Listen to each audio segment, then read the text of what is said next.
G'day everybody, it's Gary Oldberry from Supertech Electronics, and today we're going to remove a 2010 Hilux Stereo. Problems you may be having is the CDs are jammed or it won't play.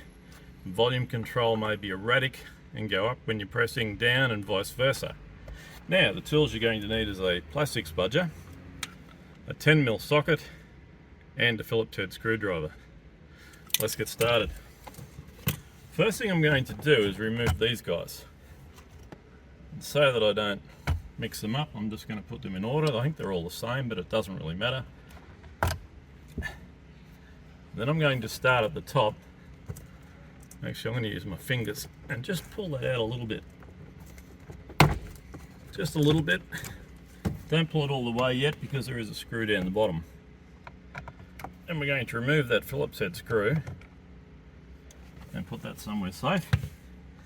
Now this whole assembly will come out. It is connected by two harnesses on the back of these guys.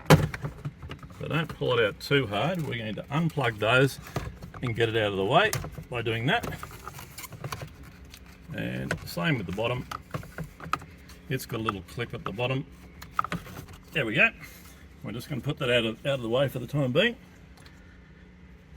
And we're going to be left with 4 10mm bolts. There we go. Now the whole radio will come out. It is connected by electrical connections.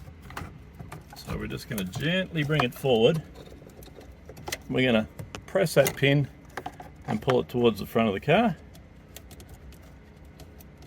Same with that guy. And that radio is ready to send off to Supertech Electronics.